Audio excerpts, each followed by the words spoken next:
August 1944. Saipan. The fighting has ended, but the air still smells of smoke and cordite. Burned palm trees lean over shattered concrete. Beyond the shoreline, American transport ships sit motionless in the Pacific haze.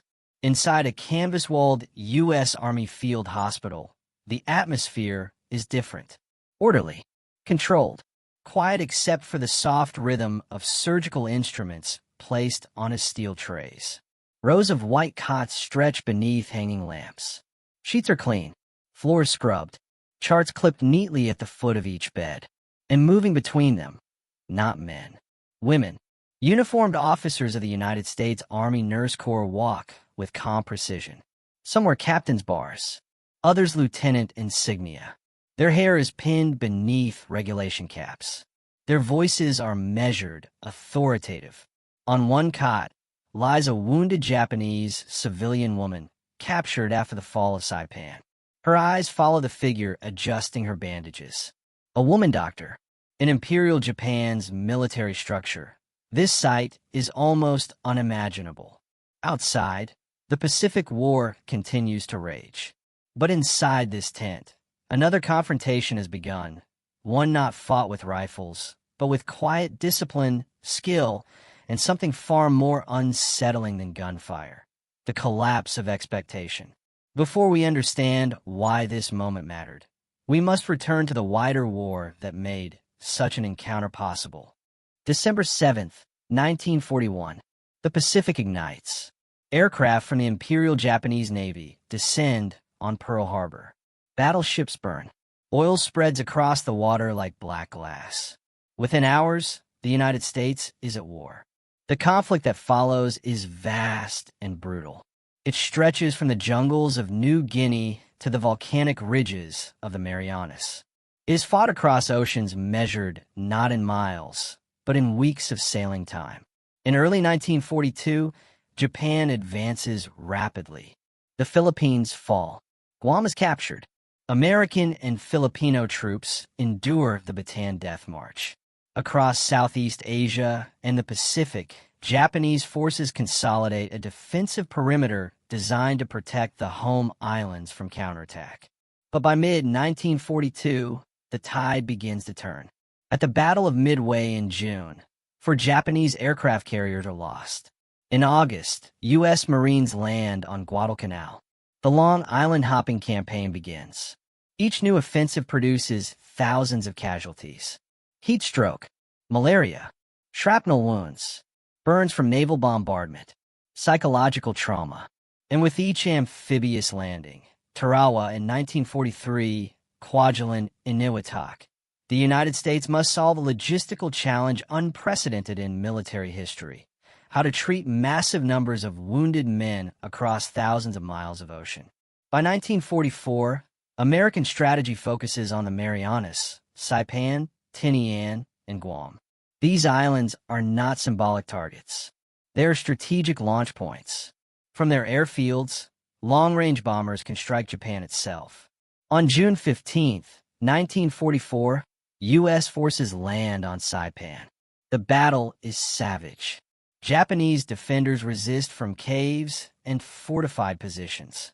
Civilian populations, influenced by years of wartime propaganda, fear American forces deeply. For weeks, combat rages across ridges and ravines. Artillery pounds coral cliffs. Flamethrowers clear bunkers. By early July, organized resistance collapses. Thousands of Japanese soldiers are dead. Thousands more civilians are displaced. Among them are women, some nurses attached to Japanese units, some civilian hospital staff, some simply residents caught in the siege. Under the 1929 Geneva Convention, which the United States recognizes and largely observes in the Pacific Theater, prisoners of war and civilian detainees are entitled to medical treatment. The U.S. military, preparing for sustained operations deep into enemy territory, has established mobile field hospitals, evacuation chains, and hospital ships across the Pacific. These facilities are staffed in large part by women of the United States Army Nurse Corps and the United States Navy Nurse Corps. By 1944, more than 40,000 American nurses are serving in uniform worldwide. They operate in combat zones, on hospital ships, and in rear echelon bases from Hawaii to Australia. In the Pacific, they work close to danger. Field hospitals on Saipan and later on Guam are often within range of stray artillery or air attack.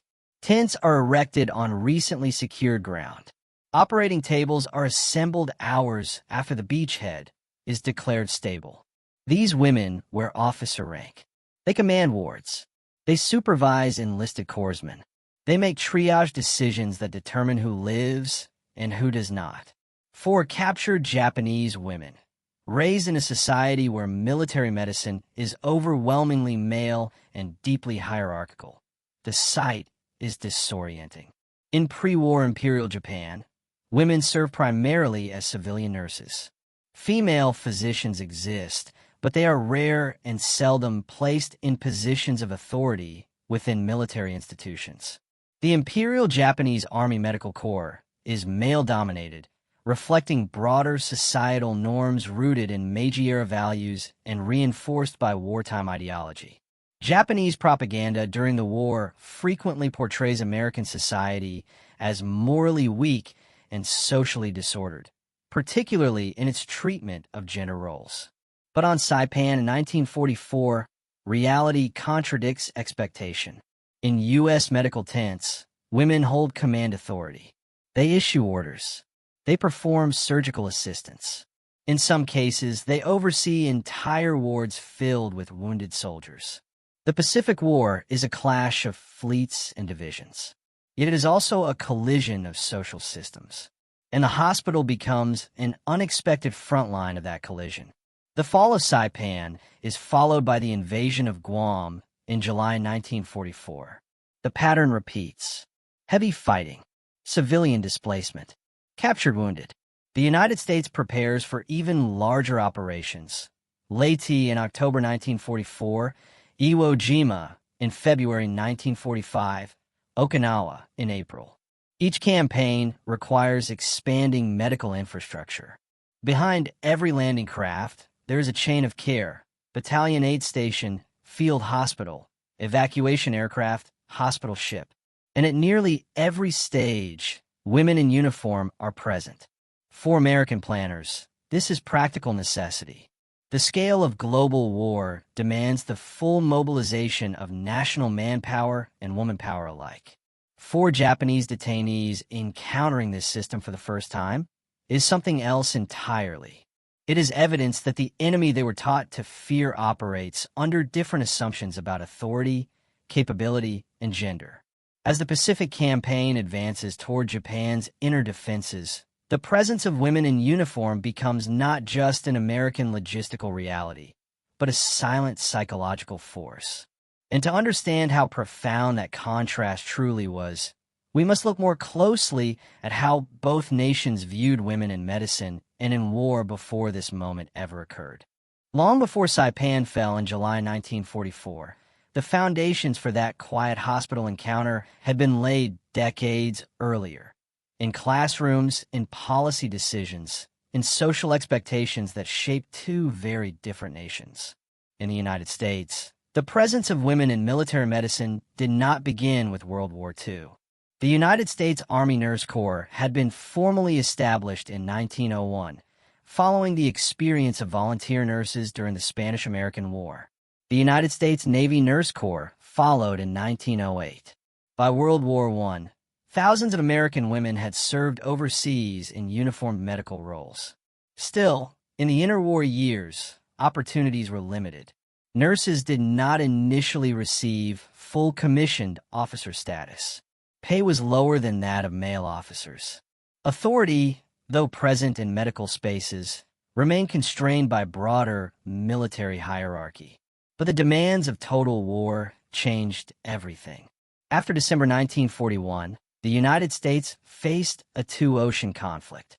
Casualties mounted in North Africa, Europe, and the Pacific. Mobilization was rapid and massive. The War Department recognized that without trained women serving in medical roles, the system would collapse under strain. By 1943, Congress granted Army and Navy nurses relative commission rank. In 1944, full military status followed. Women now wore officer insignia not as a courtesy, but as legal authority. They commanded wards. They supervised male enlisted personnel. They made independent medical decisions in field conditions. Some women physicians, though still rare, also served in uniform. Civilian female doctors were contracted or commissioned to fill gaps. While the majority of surgeons in forward combat zones were men, women were increasingly visible in base hospitals, evacuation centers, and training facilities. American society during the war encouraged female participation in the workforce. Factories, shipyards, laboratories, propaganda posters depicted women not as symbols of fragility, but as contributors to victory. This transformation was not purely ideological. It was pragmatic. The war required it. Across the Pacific, Imperial Japan approached the role of women differently. Since the Meiji Restoration in the late 19th century, Japan had modernized rapidly, including in medicine. Western medical practices were adopted. Universities trained doctors in advanced surgical techniques. Military medicine developed alongside industrial growth. But social structure remained deeply hierarchical. The Imperial Japanese Army Medical Bureau was overwhelmingly male. Women served primarily as civilian nurses under organizations such as the Japanese Red Cross. They were respected for service, but rarely placed in formal command over male personnel. The ideology of good wife, wise mother, Ryosai Kenbo, remained influential. Women were encouraged to support the nation through family stability, morale building, and limited professional service. Leadership in military institutions was considered inappropriate. During wartime, propaganda emphasized sacrifice, loyalty, and endurance, particularly for women supporting soldiers from the home front. As American forces advanced across the Pacific, Japanese civilians were often told to expect brutal treatment if captured. Rumors of mistreatment, some exaggerated, some based on earlier conflicts, circulated widely. Fear shaped civilian decisions during battles such as Saipan, where tragic mass suicides occurred near the cliffs of Marpy Point. In that atmosphere of fear and cultural certainty, capture by American forces represented not just military defeat, but entry into an unknown social order. And then came the hospital. For a wounded Japanese woman, whether civilian nurse, auxiliary worker, or displaced resident, being transported into a U.S. field medical facility meant exposure to something radically unfamiliar. The first shock might be procedural. Wounds examined clinically. Bandages changed with sterile technique. Morphine administered according to standardized dosage charts. Charts labeled in English, carefully maintained. The second shock was visual. Women in uniform, wearing rank insignia. A captain issuing instructions to male corpsmen. A lieutenant checking surgical instruments. A chief nurse overseeing triage assignments. These were not symbolic presences. They were operational authorities. In American field hospitals in the Pacific, efficiency was essential. After the landings on Saipan and Guam, casualty rates were high. Heat exhaustion, shrapnel wounds, and infections were constant threats. Women nurses worked 12-hour shifts, sometimes longer, under canvas roofs in tropical humidity. Their performance was evaluated through military reports. Their actions documented in official histories later compiled by the U.S. Army Medical Department. There was no room for ceremonial roles. For Japanese detainees accustomed to rigid, male-dominated command structures, this environment presented cognitive dissonance. Authority was being exercised competently, calmly, by women. No shouting, no visible hesitation. The American system was not improvising.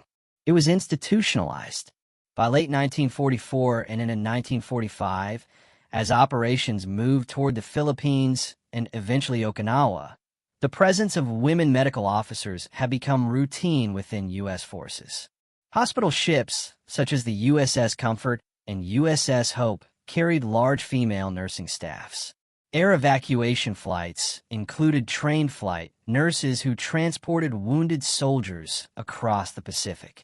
The United States was not unique in employing women nurses. Britain, Australia, and other allied nations did the same. But for many Japanese civilians encountering allied forces for the first time, this was their first sustained exposure to women holding visible military authority. The encounter was quiet, clinical, procedural, yet beneath its surface, it carried symbolic weight. In a war defined by artillery barges and carrier battles, one of the most profound moments of cultural confrontation occurred not on the battlefield, but beside a hospital cot. And from that cot, several different perspectives begin to emerge: human, tactical, psychological, and moral, each revealing a different layer of what this encounter truly meant. Shall we continue to the first section of angles? The war is often measured in divisions and tonnage, but its deepest shifts happen at eye level.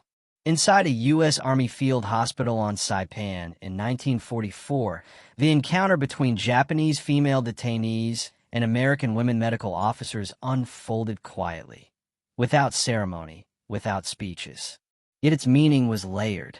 The human angle, shock without violence.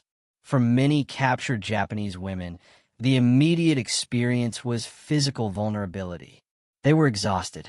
Some were wounded by shell fragments or burns. Others were dehydrated after days hiding in caves during bombardment. A number had lost family members in the chaos following the landings. Fear was constant. Japanese wartime propaganda had often depicted American troops as undisciplined, even barbaric. Stories circulated among civilians about mistreatment after capture. Whether exaggerated or not, they shaped expectation. The first American voice some detainees heard inside a hospital tent was female. Calm, direct, professional. Bandages were applied methodically. Pulse checked. Temperature recorded. Water offered. Medical notes written in careful handwriting. There was no humiliation ritual. No shouting. No spectacle. American nurses were trained to treat the wounded, allied or enemy, according to established medical protocol. Under U.S. policy and the principles of the Geneva Convention, prisoners and civilians requiring care were entitled to treatment. The Japanese detainee, expecting brutality, instead encountered routine. This alone created cognitive shock. The enemy was not behaving as anticipated. And more disorienting still, authority was embodied in women. The cultural angle, a collision of gender systems. In Imperial Japan, women participated in war support efforts through nursing, factory work, and civil defense. Organizations such as the Japanese Red Cross had long traditions of female service. However, visible command authority within military institutions remained male-dominated. Military doctors were overwhelmingly men.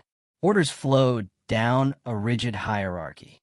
In contrast, American women of the United States Army Nurse Corps held commission rank. A nurse wearing captain's bars was legally an officer. Her orders to enlisted male personnel carried formal weight.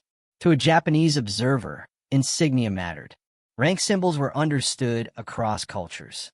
Stars, bars, stripes. These indicated authority recognized by the state. When a Japanese detainee saw a woman wearing officer insignia and directing male soldiers, the implication was unmistakable. This was not an exception. It was policy. American wartime mobilization had normalized female authority in medical spaces. Japanese wartime ideology had not. The hospital tent, therefore, became more than a medical site. It became evidence of an alternative social structure functioning efficiently under the stress of total war. No lectures were delivered about democracy or equality. The demonstration was procedural. Charts were filled out. Surgeries were prepared. Supplies were inventoried. Women supervised. The system operated. The professional angle, discipline over emotion.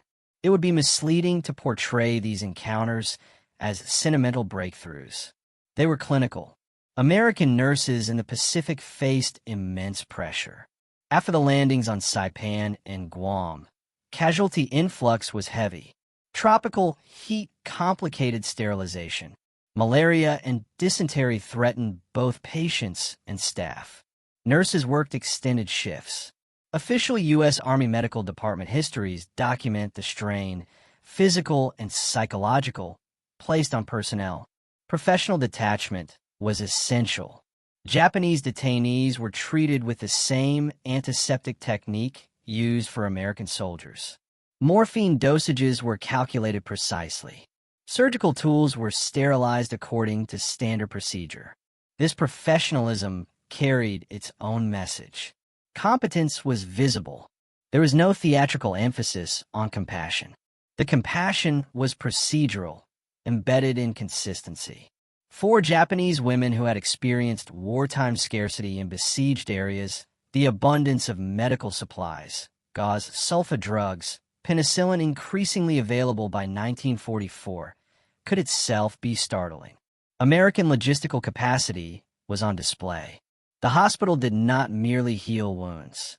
It displayed industrial strength, organizational discipline, and female participation within that system.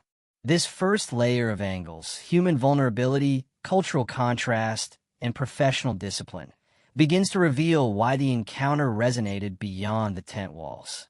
But the deeper implications extend further, because beyond the personal shock lies a strategic dimension, and beyond that, a psychological shift that neither side initially planned for. The hospital on Saipan was not an isolated humanitarian gesture. It was a calculated component of modern warfare. Behind every surgical table stood a strategic logic. The tactical angle, medicine as military infrastructure. By 1944, the United States had mastered the art of amphibious assault. Each landing in the Pacific was supported by a carefully organized chain of evacuation. Frontline aid stations, field hospitals, hospital ships, and long-range air transport. Women were integrated into this system not as symbolic participants, but as essential personnel. The United States Army Nurse Corps provided the majority of ward nurses in Pacific field hospitals. The United States Navy Nurse Corps staffed hospital ships anchored offshore. Flight nurses transported wounded men across thousands of miles of ocean in converted cargo aircraft. This allowed male medical officers to be deployed flexibly, including closer to combat zones. It was an efficiency decision. American planners understood that victory in the Pacific depended not only on defeating Japanese forces, but on preserving American manpower. Rapid treatment reduced mortality rates. Effective nursing prevented infection. Organized evacuation returned soldiers to duty faster. The presence of women was not a cultural statement. It was logistical necessity. Yet for Japanese detainees observing this system, the tactical integration of women signaled something else: national mobilization on a scale that suggested depth of resources and adaptability. The United States was using every trained citizen available. That fact alone carried strategic weight. The psychological angle, quiet disruption. Warfare is shaped by expectation. Propaganda conditions populations to anticipate certain behaviors from the enemy.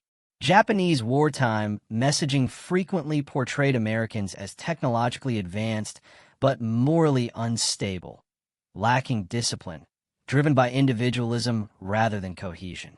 The hospital contradicted that narrative. Order was visible. Cleanliness was visible.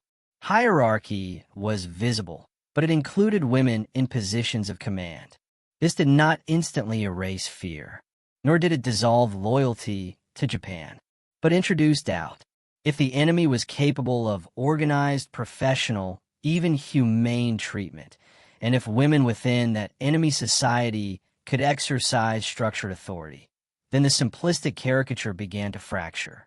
Psychological shifts in war rarely occur in dramatic revelations. They accumulate quietly. A nurse adjusting a bandage. An officer explaining a procedure through an interpreter. A patient recovering without mistreatment. Each small event chips away at preconception. American records from Pacific medical units emphasize professionalism rather than cultural exchange. Yet later memoirs and post-war reflections from Japanese civilians sometimes noted surprise at the treatment they received. Surprise is significant. In total war, surprise is usually associated with ambush or artillery. Here, it came from procedural decency. The leadership angle, authority in action. Within American field hospitals, female officers exercised structured leadership. Chief nurses held administrative authority over entire wards. They scheduled rotations, enforced sanitation protocols, and reported directly to senior medical officers. Some held the rank of major or captain. Their insignia signified not honorary status, but command responsibility. 4 Japanese detainees raised in a system where military authority was almost exclusively male, witnessing female officers issue instructions to male soldiers and seeing those instructions obeyed without hesitation conveyed a powerful institutional message. Authority was normalized. This normalization mattered. It demonstrated that gender hierarchy was not fixed across societies. It revealed that wartime adaptation could reshape traditional roles without collapsing discipline. The American military did not publicly frame this as ideological transformation. It was presented internally as necessity. But necessity, when institutionalized, becomes precedent. As the Pacific Campaign advanced toward Iwo Jima and Okinawa, American medical services expanded further. Women would serve within range of artillery on Okinawa in 1945. Their presence was no longer exceptional. It was expected. And for Japanese civilians and auxiliaries who would later return home after repatriation, the memory of that structured, female-led medical environment would travel with them. Not as propaganda, not as admiration necessarily, but as evidence. Evidence that the enemy operated under a different configuration of power. These layered angles, tactical integration, psychological disruption, and visible female leadership bring us closer to the decisive moment when this encounter moved beyond observation and became something more personal. Because eventually, one case, one ward, one surgical procedure crystallized everything that had been quietly building beneath the surface. July 9th, 1944. Saipan is declared secure. Organized resistance has collapsed after weeks of fighting. The last major Japanese counterattacks have failed. On the island's northern cliffs, tragedy has already unfolded among civilians who believe surrender meant dishonor or worse. In the days that follow, American forces begin systematic sweeps of caves and ravines. Survivors emerge slowly, some soldiers, many civilians. Among them are women injured during bombardment or weakened by dehydration and malnutrition. They are transported under guard, then transferred to medical screening stations. From there, the most serious cases are moved to U.S. Army field hospitals established near the newly secured airstrip. Inside one such hospital, canvas walls ripple in the Pacific wind. The floor is packed coral dust covered with wooden planks. Overhead lamps hang from temporary supports. The air smells faintly of antiseptic and damp canvas. Rows of cots hold American Marines and soldiers wounded during the assault. Interspersed among them, separated when necessary, but within the same operational space, are Japanese detainees requiring treatment. Medical procedure does not pause for nationality. The hospital is staffed largely by women of the United States Army Nurse Corps. A chief nurse, holding the rank of captain, oversees intake and triage coordination. Under her direction, lieutenants supervise sections of the ward. Enlisted corpsmen assist with lifting, sanitation, and supply runs. On this day, a young Japanese civilian woman is brought in with shrapnel embedded in her lower leg. The wound is infected. Days have passed without treatment. Her clothing is torn. She avoids eye contact. An interpreter, attached to military intelligence, explains the procedure. The patient watches the nurse who prepares the surgical instruments. The nurse's movements are economical.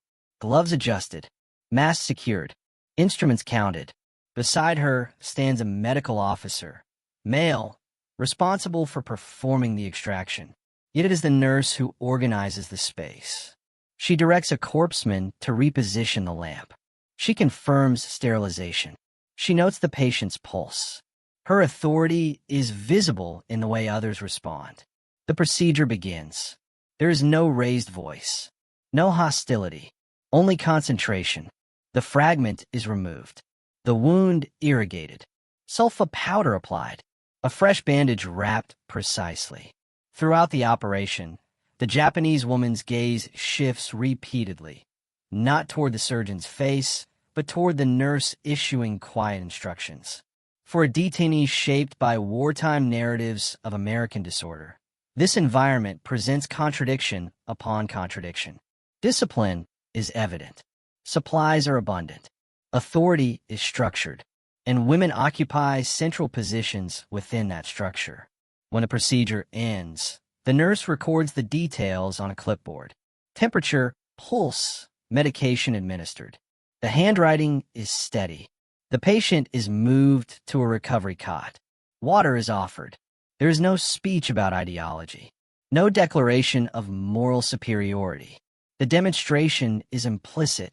In the following days, as additional detainees are treated, burns from collapsing structures, fractures from cave falls, dehydration cases stabilized with intravenous fluids, the pattern repeats.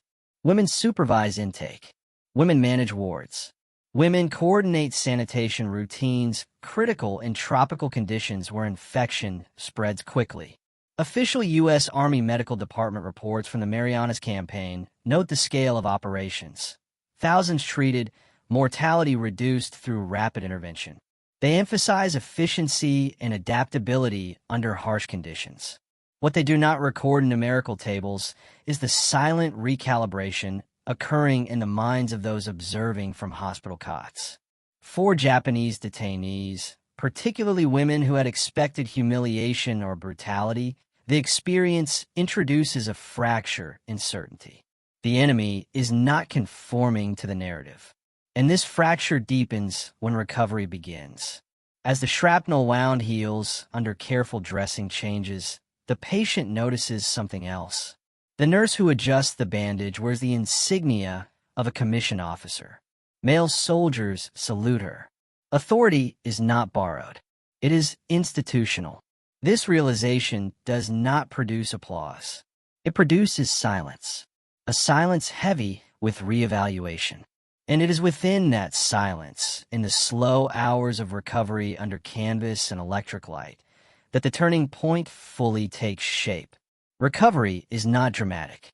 It is measured in small increments. Reduced swelling, stabilized pulse, the gradual return of strength. For the Japanese civilian woman on Saipan, days pass inside the U.S. field hospital. Fever subsides. Infection recedes under sulfa treatment. The wound is cleaned and rebandaged on schedule. Each time, the same pattern unfolds. A nurse enters with a clipboard. She checks temperature, records pulse, inspects the incision, adjusts the dressing with precise hands. Sometimes she gives instructions to a male corpsman to retrieve fresh gauze, to dispose of contaminated materials, to reposition a patient. The corpsman responds immediately. No hesitation, no visible resentment. Military structure is visible in posture and tone. Authority flows naturally. The Japanese patient observes closely. In pre-war Japan, even educated women in medicine rarely commanded male subordinates within formal military structures. The hierarchy was fixed, reinforced by tradition and law. Here, hierarchy exists, but it functions differently. One afternoon, as light filters through the canvas walls, a senior nurse, a captain, conducts a ward inspection. She moves from bed to bed, reviewing charts, questioning junior nurses about medication schedules. Her voice is firm but measured. An American medical officer follows behind her, listening. The order of movement is subtle but clear. She leads. The symbolism is not theatrical. It is administrative. Yet administration is the skeleton of military power. For the Japanese detainees watching from their cots, the realization deepens. This is not a temporary anomaly. It is institutional practice. Reports compiled after the Marianas Campaign emphasize the discipline of medical units operating under combat stress. They describe female nurses maintaining sanitation standards despite heat, insects, and supply constraints. They note the expansion of evacuation chains that saved lives previously lost in earlier campaigns. What they do not fully capture is the psychological rupture experienced by observers shaped by rigid gender norms. The rupture intensifies when trust begins, reluctantly, to form. Water offered without coercion. Pain medication administered without demand for information. Bandages changed gently, not roughly. A guard remains posted outside the hospital perimeter. The war has not ended. Captivity is still real. But inside the ward, professional ethics dominate. For one detainee, the turning point arrives during a simple exchange. Through an interpreter, she asks a question: why is the nurse in charge? The interpreter relays it quietly. The nurse's answer is brief and factual. She explains her rank, her training, her assignment by the Army. There is no justification speech, no ideological framing, only credentials, education, commission, duty. The answer carries weight precisely because it lacks drama. It suggests a system where women's authority derives from institutional trust rather than exceptional circumstance. Outside the hospital tent, the Pacific War accelerates toward its final phase. In October 1944, U.S. forces land at Leyte. In early 1945, they assault Iwo Jima. Casualties mount. Medical services expand again. But for the Japanese women who experienced the Saipan wards, a quiet internal shift has already occurred. The enemy they were taught to fear has demonstrated competence, restraint, and a social order more flexible than expected. This does not erase loyalty to Japan. It does not transform political belief overnight. But it plants a question. If American society could mobilize women as officers in military medicine and maintain discipline while doing so, then perhaps the assumptions embedded in wartime propaganda were incomplete. The turning point is not marked by applause or surrender documents.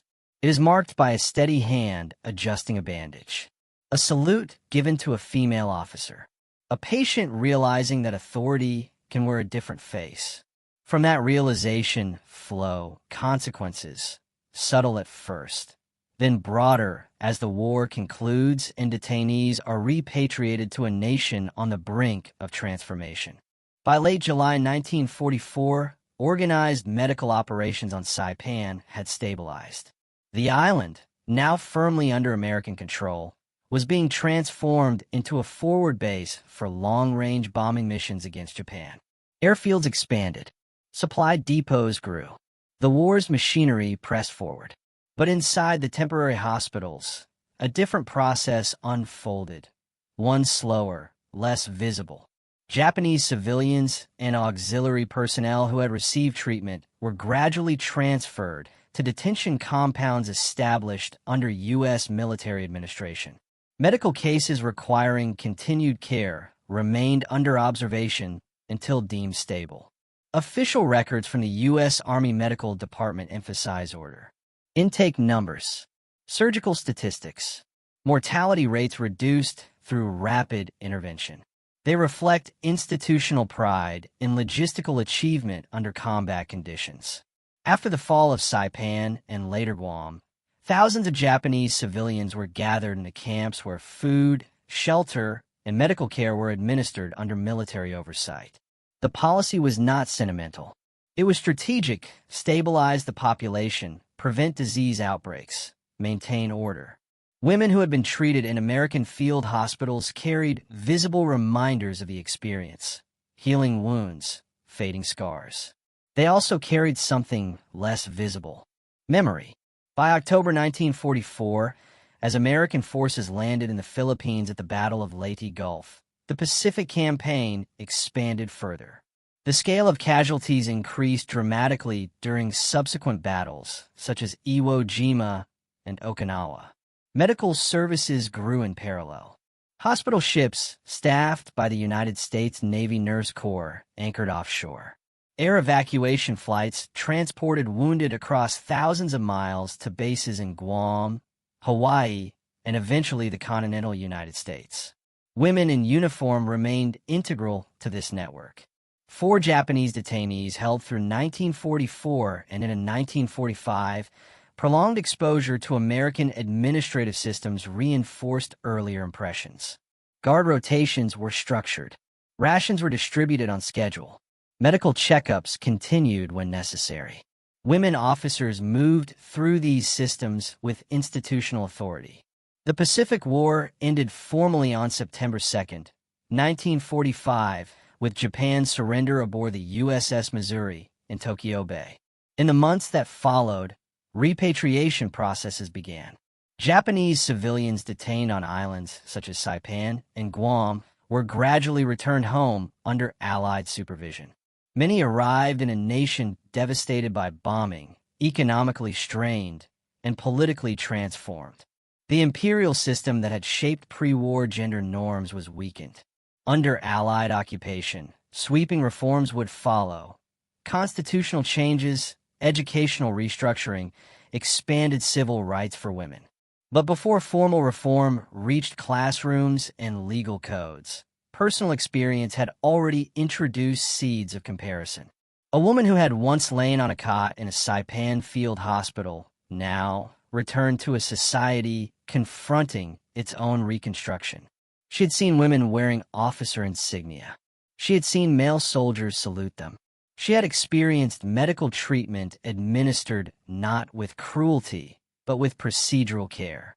This did not automatically convert belief. It did not erase trauma, but it complicated certainty. Post-war Japanese accounts of captivity vary widely. Some focus on loss, others on relief at survival. A number note surprise at treatment by American forces, particularly in medical contexts. American documentation, meanwhile, framed these operations as evidence of compliance with international norms and demonstration of military professionalism. Both perspectives intersect in one undeniable fact: women played visible, authoritative roles in those medical encounters. As Japan entered the Allied occupation period under General Douglas MacArthur's administration, legal reforms expanded women's suffrage and encouraged broader participation in public life. These reforms were driven by policy, not by isolated hospital encounters. As Japanese detainees returned home, the echoes of the Pacific Campaign lingered long after the formal surrender. For women who had been treated in U.S. field hospitals, the experience remained vivid, etched into memory by the unfamiliar combination of care, authority, and gender roles they had witnessed. Many returned to devastated towns and cities, where homes had been destroyed, food scarce, and social structures in disarray. Yet amid that chaos, they carried an unexpected insight. Women could hold authority in ways that were competent, disciplined, and respected, even in a military context. In post-war Japan, these observations became quietly influential. The occupation period under the Douglas MacArthur oversaw sweeping reforms. Women's suffrage was introduced in 1946, education for girls expanded, and women began entering professions previously reserved for men. While these reforms were top-down and legally mandated, the personal memories of encounters with American women officers subtly reinforced the legitimacy of female authority for some returning civilians. Former POWs and civilian detainees who had witnessed American women functioning as competent leaders sometimes shared these accounts with family and neighbors. Historians note that personal experience often complements formal education and policy in shaping societal perception. In this sense, the quiet authority observed in a Saipan hospital tent contributed, however indirectly, to changing attitudes about women's roles in Japanese society. From a military perspective, the experience validated the American approach. Female medical officers had proven themselves capable under extreme conditions, managing high casualty volumes, maintaining sanitation, and coordinating complex evacuation procedures. Reports from the U.S. Army Medical Department emphasized both efficiency and reduced mortality rates, showing that women were indispensable to wartime medical infrastructure. The contrast between American and Japanese approaches also informed Allied reflections on cultural assumptions. It highlighted how institutional support for women's participation could enhance operational effectiveness without undermining discipline or authority. For the Japanese detainees, the experience challenged ingrained notions of hierarchy and gender, a cognitive shift that, while subtle, was profound. As the Pacific Campaign moved closer to Japan's home islands, these patterns repeated. Hospitals staffed by women continued to care for prisoners, soldiers, and civilians alike. Each patient interaction reinforced the visibility of female leadership and professionalism. By the end of the war, the combination of practical necessity and competent execution had solidified women's roles in military medicine to a degree that could not be reversed. And so, from the battle-scarred beaches of Saipan to the corridors of post-war hospitals in Tokyo, the encounter between Japanese women and American female medical officers became a quiet but enduring story of cultural confrontation, professional competence, and human resilience. This legacy, the intersection of medicine, authority, and social perception, sets the stage for reflection. What did it mean historically and humanly that a simple act of care could carry such profound symbolic weight? War often defines itself in moments of extreme violence, strategic brilliance, or staggering loss. Yet sometimes, its most profound lessons unfold quietly, beside a cot beneath a canvas tent, in the hands of someone performing a simple duty. The encounter between Japanese female detainees and American women medical officers on Saipan was such a moment. It was not a battle won with bullets, nor a surrender forced by artillery. It was a confrontation of expectation, authority, and cultural assumptions. The detainees came prepared for cruelty. They found discipline, care, and female leadership, all operating with precision under the pressure of total war. For the American women, it was both routine and extraordinary. Routine in the sense that medical procedure followed strict protocol. Extraordinary because their authority, long constrained by social norms at home, was fully recognized and operational in a forward combat environment. They were officers. They were leaders. And their competence shaped outcomes far beyond individual treatment. For the Japanese women who observed them, the experience became a quiet pivot in perception. It planted the recognition that authority could be embodied differently, that professional competence need not conform to familiar hierarchies. Though these encounters did not immediately alter societal structures in Japan, they lingered in memory, subtly intersecting with the sweeping post-war reforms that would redefine women's roles in Japanese society.